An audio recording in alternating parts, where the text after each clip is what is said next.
how to get a six-pack. The other day, I made a video about the importance of being result-oriented and process-focused. And I use this example because you can apply this to most things, right? If you're results-oriented, you know where you're going, and you're focused on the process, how to get there, then you can accomplish most things. You know, maybe not all at the same time, but if you pick and choose what you want to do, you can do it. But I realize that most people don't actually know the process about how to get a six-pack. Or if they do, they're vastly misapplying it, judging by people's waistlines. So I figured I would discuss this topic and help you out. First, results-oriented, process-focused. What is the result that we want? Very simple. It is a six-pack. But we need a little bit more clarity about what this entails. What are the constituent parts of a six-pack? Now, these are two things. It's low body fat and muscles. Very simple. And I say it's very simple because it is, but I don't want you to think that just because something is simple, that it is easy or that it happens quickly, because like most things, you can make them simple, and you should. You should not overcomplicate things, but you shouldn't mistake that for thinking it will happen like that. If you just start doing it today, tomorrow you will have the result. That's not the way that things work. You know, if a six-pack was necessarily easy to get, then everybody would have one and nobody would care about it. But it's not. So let's get into the simple process. And before I go into the process, let's break this down a little bit more. So you need to be low body fat and have muscles, because if you only have muscles, but you're high body fat, then you will look like a tank, and that is not attractive. Same thing, if you have low body fat but no muscles, then you look like a twig. Also not attractive, right? You need the happy median, the happy mean. Generally speaking though, lean is king, right? You want to be lean, focused on that, focus on losing body fat so that your clothes actually fit you well, and then build the muscles. You know, like I said, the golden mean is where you have a little bit of both. But if you had to pick and choose, definitely go for low body fat, right? Nobody likes a fat ass. It demonstrates a lack of self-respect for yourself. We're going to get into that later. So the process, how you get there. Again, you have the result orientation. You know which direction you're heading. But how you get there, that's what you need to be focused on. And there are really three big things. There is diet. This is most important. Exercise.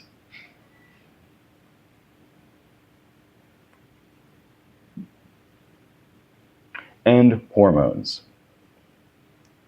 Now, if you don't have one of these ingredients, you're probably not going to get a six-pack. It's like baking a cake, right? Somebody once asked me, like, oh, what percentage of my success with women was based on looks? And I told them 100%, because if it wasn't for your looks, you would have no results. Same thing, like if you had your exercise dialed in and your hormones dialed in, but your diet was fucked, then you're not going to get the result that you want. Baking the cake, if you have the flour and the eggs, but you don't have sugar, well, you don't have a cake, right? You have something else. If you don't have the eggs, but you have the flour and sugar, also, you don't have a cake. You need all three. So let's get into this diet. Probably the easiest thing to do is just portion control, right? Quit eating so much. You never should feel stuffed, right? Feeling stuffed is like chasing a feeling. It's kind of addiction based.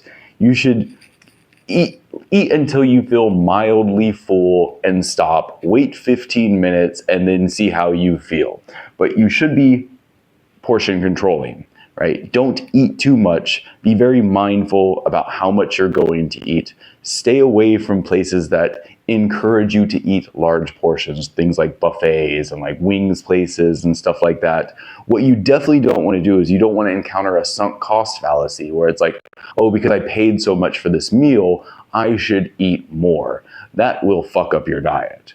Portion control, very big. You can do this a number of ways. You can do meal preps, You can do meal prep services. If you do go to a takeout place, you can order the exact amount that you're going to want to eat. Take it away from the restaurant where you won't be tempted to order more, or if it's a buffet to get more, something like that, and then eat that exact amount. Very, very simple. Next thing is calorie restriction, or I'm going to say calorie mindfulness. That sounds more new agey. Maybe I'll get in the algorithm for the mindfulness people. So what this means is knowing what the caloric density of different foods is, right? If you have banana chips, and if you have 100 grams of banana chips and you have 100 grams of fresh bananas, well, the banana chips are much, much, much more calorically dense. You should not eat those if you have the option to eat the fresh banana. So being mindful about what is in your food, right? If you have a salad, choosing the vinaigrette dressing over the oil-free vinaigrette dressing over the ranch dressing, probably a good idea. If you're drinking coffee, right?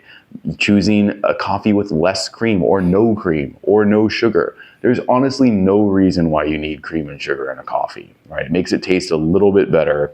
Otherwise, no purpose at all. So, and all of these you can cheat a little bit, right? None of this is iron fast. If you're like, well, I like cream and coffee and it's the one thing that I indulge in. Okay, sure, have cream and coffee, but also be mindful about the other stuff you're eating.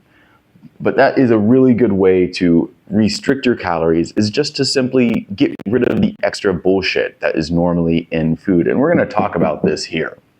So the last thing is fasting.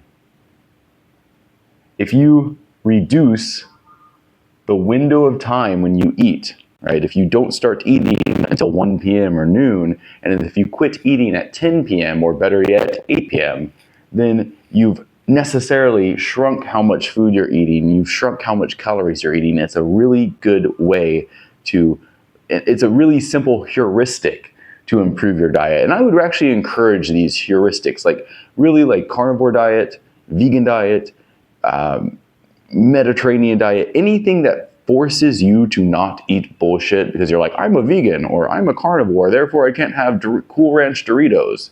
Great, right? Those are both a great way to stop yourself from eating bullshit, as long as you're mindful about it, right? You can, I'm sure on a carnivore diet, you can be like, well, the McDonald's hamburger patty, I can eat 12 of those. Or the vegan be like, well, I can have the I don't know what you can have as junk food. I can have the vegan chocolate cake, something like that. Be very mindful about that, because you still have to exercise some discipline. But the point being is, whenever you have this kind of fixed diet that takes care of some of the discipline for you, it's just like, I don't do that, then it's very, very helpful. And again, there's always room to cheat. Alex Hormozy says never skip dessert. Nonetheless, throughout the rest of the day, he's very mindful about what he's eating. All right, so that's diet. Very, very important, because you will never out-train a poor diet, right? If you are eating shit food, if you are shoving it in your face, then you probably, even if you exercise and even if you do everything else to balance your hormones, you're probably not going to get here. So you need to really focus on this process. Next thing is exercise. Now, this is probably going to be controversial, but I generally prefer high volume exercise. And maybe I'm wrong here, but I have my reasons. One is that I like to do boxing, and to do boxing, you need to be flexible and fast, right? If you're stiff because all you do is motion like this, then, you can look at the videos of bodybuilders boxing. It's like a clown show. High volume, so I would say the rep range of 10 to 15 up to 30. Obviously, don't just push around 2 kilograms, but keep it high volume. The other good reason for this that I find is that it helps prevent injuries, right? If you're pushing high weight and you tweak something in your shoulder or your back, and then you're out of the gym for 5 weeks, well, that's 5 weeks where you're not getting to this. So congratulations, I guess.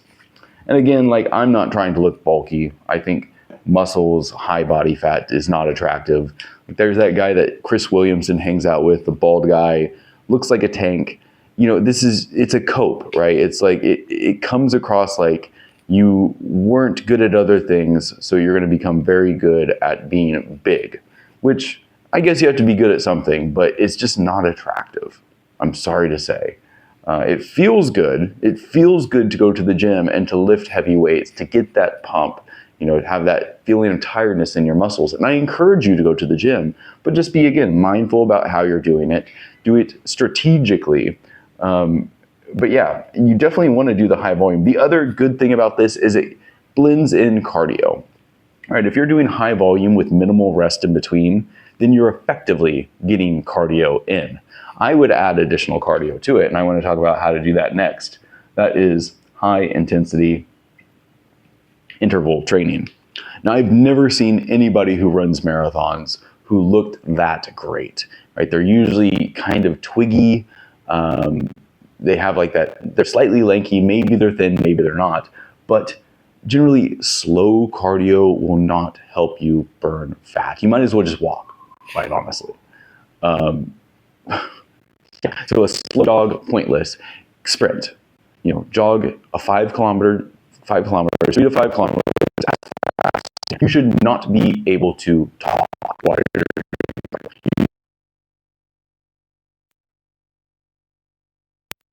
a conversation while you're running, then you're doing it wrong. And there is a technique to doing it. I should post an article about that, because forefoot jogging is far superior to heel strikes, especially when you're jogging fast. Now, they've done research about this. I guess if you are running marathons, then heel strikes is somehow better.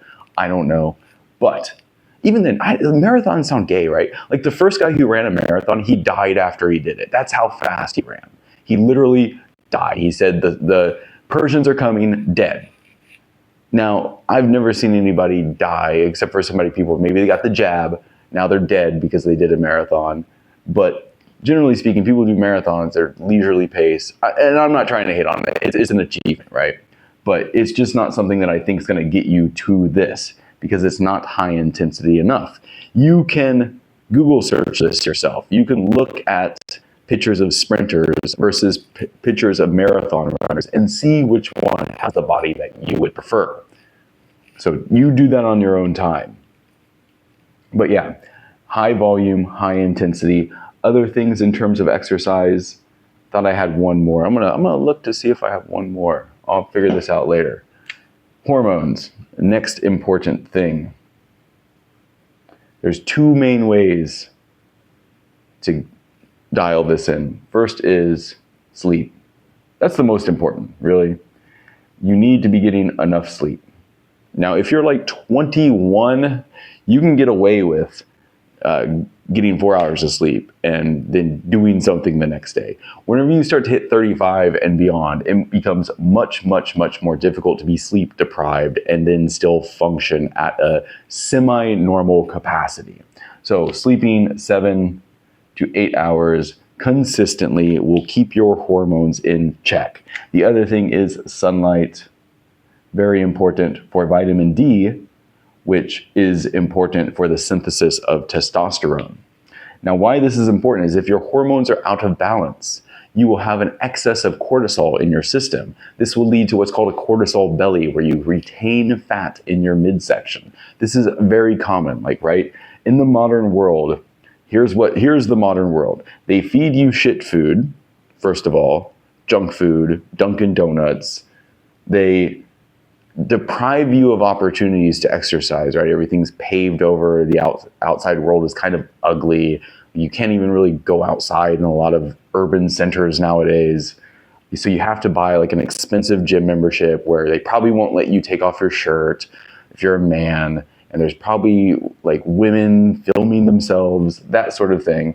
So don't even have that great of opportunities to exercise. In our ancestral world, we would have just exercised living, right? It's like, oh, you got to go chase down that deer.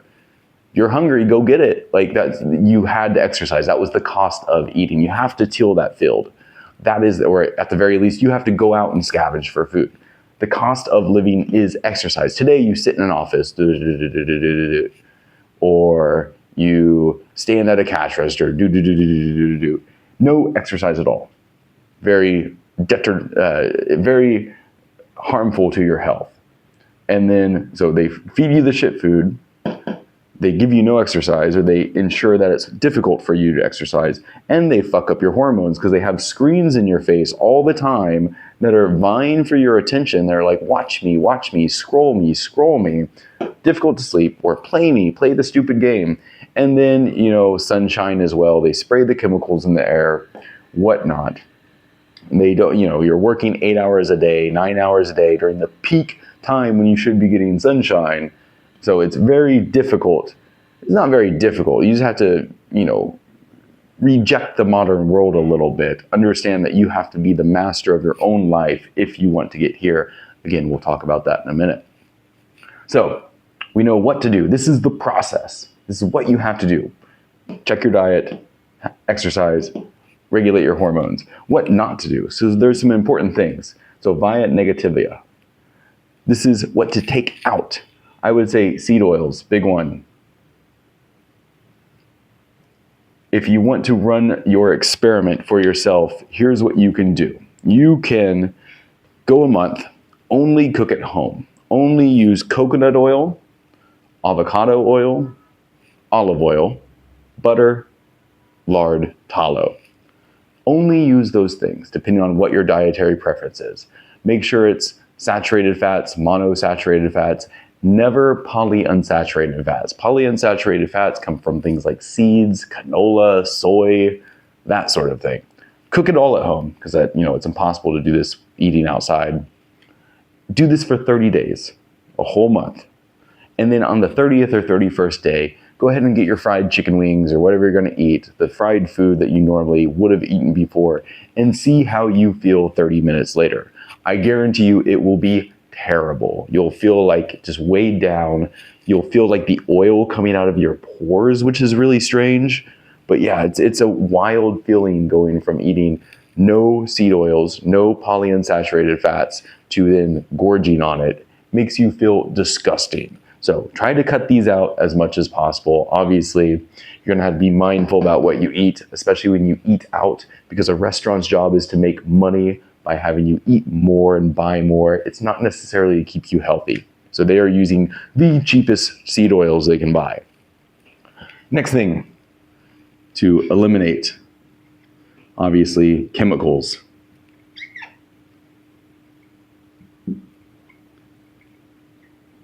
Now, if you are to read the back of any fragrances or laundry detergents or shampoos, you will see that they often have hormone disrupting chemicals.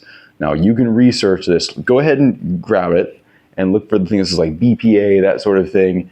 See if it has these chemicals that are going to disrupt your hormones. If they do, throw it away. Buy a different brand. Like I found this out the hard way. Like the body wash that I really liked, one day I just happened to look at it. I'm like, oh shit, this is hormone disrupting garbage. So never buy it again. But chemicals, microplastics, for example, you should minimize the amount of plastic water bottles that you're consuming, not necessarily to save the oceans, but to save your own health. It's terrible for you. Instead, you can use a copper water bottle or a glass water bottle. Much, much, much better for your health. Next thing to get rid of if you want to get a six-pack is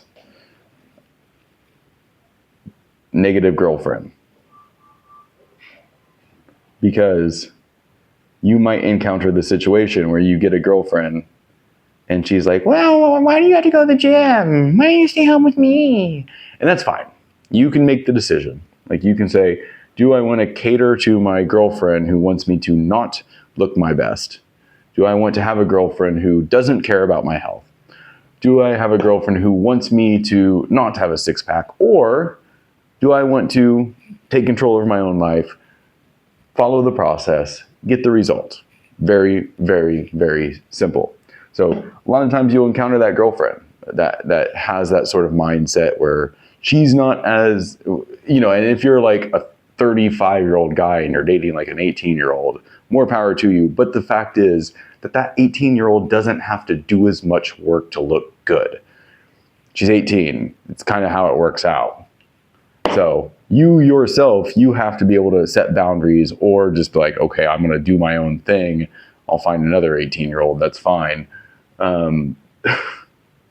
But understand that you have to keep some distance and not let the girlfriend who wants you to just take it easy, not let her affect you too much. Or you need to find a girlfriend who's really into fitness and exercise, or you need to mold her into that. One of the three. So we know this. We know the orientation. We know where we want to get to. And again, this is simple, but it might take time. Just because it's simple does not mean it's quick. This is the orientation, though. You know if after 6 months, if you are closer to this or not. And if you are, then good. Stick with it. And you should be checking in regularly. And you should be celebrating getting closer. Just because you don't get the six-pack right away doesn't mean you should give up. This is the orientation. It's not necessarily, if I don't get this tomorrow, I quit. As long as you're getting closer to this, perfect. But if you're not, if after 6 months, you're not any closer to this or you're further away from this, then you know that the process is fucked up. Something is off here or something is off here. You need to figure that out. You need to figure out, am I, maybe you're like, oh, I didn't realize that potato chips are deep fried in seed oils and I shouldn't eat those at 11 p.m. I didn't realize that that was a bad thing to do. Now you know because, you're not any closer to that. So you need to be dead focused on this, but realize that this is the orientation. You judge this over the long term by if it's getting you closer to this. The problem with this, though, there is one problem, is because six-pack is a very shallow goal, right? If you're just like, my goal is a six-pack, that's my big why. Well, why? What's the point of that? So you need to have a bigger goal behind this than just, I want a six-pack. So the big why. Now, a lot of guys will say, oh, I want a six-pack because I'm looks maxing and I want to get chicks. And I'm here to tell you that girls do not have x-ray vision. They cannot see your six-pack under your clothes. So if that's your reason for getting a six-pack, you are going to be sorely disappointed, especially if you don't fix other aspects of your life like social skills, status, game, that sort of thing. Now, I'm not saying this doesn't help. It does, especially the last 5 minutes before you do your thing. You take off your shirt and you have a six-pack, it's a done deal. But for the most part, you're meeting random women out and about. They don't know what you look like underneath your shirt, right? Especially if you're already kind of lean. They don't know if you have a six-pack or not. So, chicks, bad reason. I would say that a good reason, on the other hand, is the concept of self-mastery.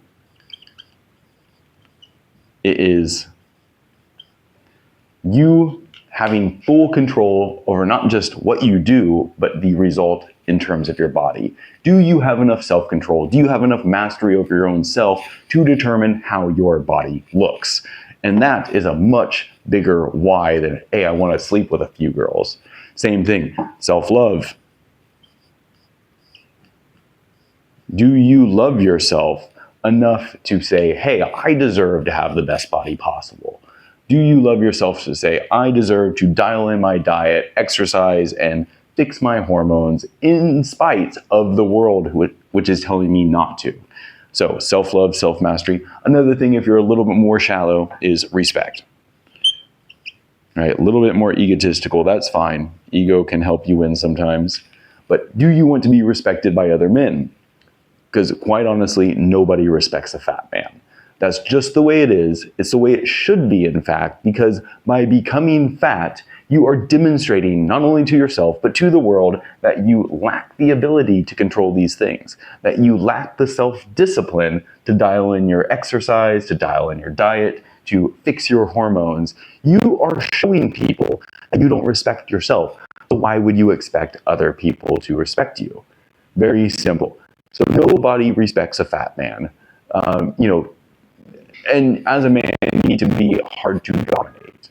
That's what respect is. Can I dominate this person easily? Yes, then I don't respect him. Can I not dominate him? Okay, I am forced to respect him. That's just how it works. So, and there's, if you're like no muscles but low body fat, and you're like Twinkie little man, still nobody respects you. So you need both of these. But these are much bigger whys, right? I want to have self-mastery. I want to know for certain that I control the shape of my body. Self-love, again, respect. And so this is the basic blueprint. Now, getting a six-pack is one thing, but maintaining it is something else. And that should be the ultimate goal, right? Because you can get the six-pack, but then in 6 months you fall off with this, well, you're going to lose it. So it's much more important to maintain this over the long term. I'll show you what I look like right now. Like, I have a little six-pack going on. It's like January something something. It's the holiday season in Asia. Obviously, I have other stuff going on. Probably the things I could fix the most is, let's see, I do exercise a lot. Probably right now, portion control, sleep is a big one. It's winter, sunshine. So, I'm starting off from a very good place. I could fast for 3 days and pretty much have a six-pack, or just fast for a day, really. So I'm starting off in a good place. If you're at 20% body fat, it's going to take you a long time to get there, quite honestly. It's going to take you a year or longer. That doesn't mean you shouldn't do it. That's even more of a reason why you should do it. I have been at 20% body fat before, or very close to it, maybe like 18, 19. So I know what it's like. It doesn't feel good. It doesn't feel good to look at a picture of yourself and hey, I'm fat as fuck. So, dial this in. It's possible. It's definitely doable. Again, if you're focused on different things, like if you're really focused on your career, or you're really focused on, I don't know, like approaching random women in the streets, you can focus on that and you can still do some of this. You can start to lean down, so that way when you do want to dial this in a year or two, then it won't take you so long. So yeah, I would say that's basically it. Again, like, the result is the orientation, right? You're not hyper focused on the result because you'll eventually get there if you follow the process. The result is simply the direction you're going and the way that you check the process itself. It is kind of the mirror to see if the process is working. So that's really it. You can apply this to almost anything as well, being results-oriented, process-focused. If you like this video, you can find me elsewhere at No BS Philosophy on most social media platforms. Please do me a favor, share this, like it, comment, and I will see you next time. Peace.